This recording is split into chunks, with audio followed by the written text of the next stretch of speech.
Tiger style. Yo. Wu-Tang Clan ain't nothing to f with. Wu-Tang Clan ain't nothing to f with. Wu-Tang Clan ain't nothing to f with. There's no place to hide once I step inside the room. Dr. Doom, prepare for the boom. Bam! Oh, man! What's cracking YouTube? It's me, your host, Tune, aka the Comic Book Thug, once again bringing another comic book review. This time it's for Spider-Man vs. Deadpool, issue number 26, Oldies Part 1. Sorry if my camera's a little bit blurry. I'm still dealing with this web camera that actually came with this, so bear with me. But this was actually a good book. I actually enjoyed it. So let's jump straight into it. I really haven't really enjoyed this story arc too much, but this actually was a good book. This was a good read. Okay, so we open up. We're at it looks like a retirement home or something like that, and we see this old man wakes up, and he's basically talking about how getting old and how everything, and then like we get this nice panel, this 4-page panel of we realizing that this old man we're talking to is not no ordinary old man. It's Spider-Man, because it shows like a picture of MJ on his dresser, all these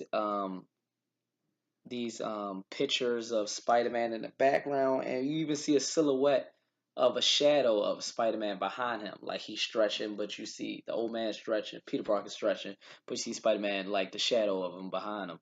And then on one of the pictures you see that it says Spider-Man no more, and he must have got shot or something because he's laying on the ground and there's blood all around him. So that's probably why. Because then you realize he's in a wheelchair. He's in a wheelchair. Spider-Man's in a wheelchair. So then we see like old man Deadpool. That's what you can call him. And he looks as gross as ever. He looks like uh uh you know them spicy hot dogs? Like that's real spicy, so they're red. He looks like that, like a shriveled up version.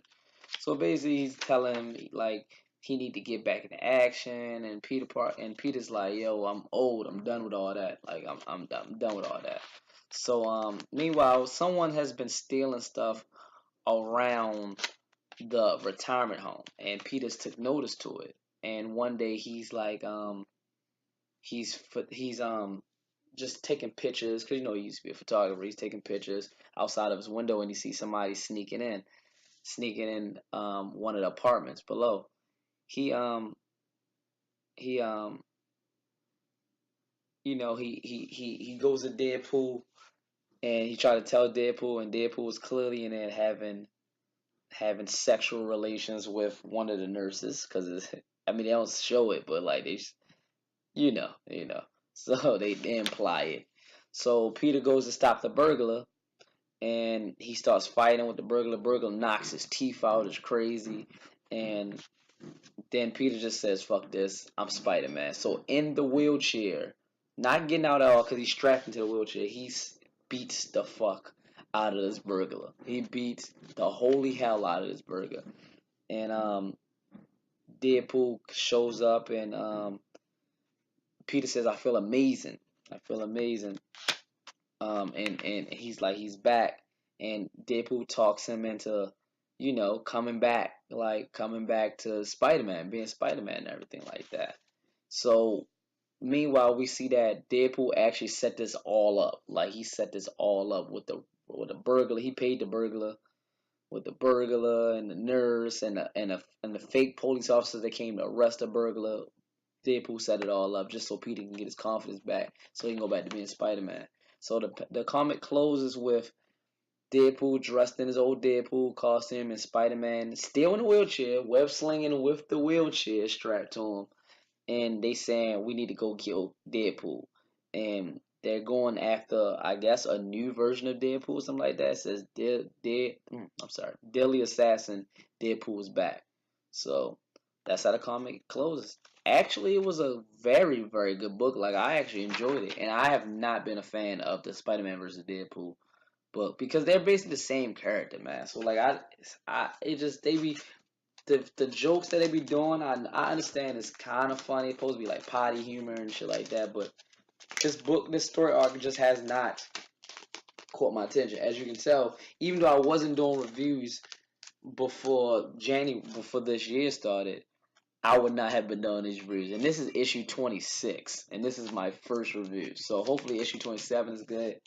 But all in all, very good book, a very good story. I'm looking forward to issue number 27. I advise y'all pick this story up, even if you're just this is a new story arc, so go pick it up. You won't miss nothing. Just go pick it up. I think that's pretty much it. So yeah. So like, subscribe, share, please. Follow my Twitter and my Instagram at Comic Book Thug. I think that's pretty much it. So for me, your host Tune, aka the Comic Book Thug. Have a nice day.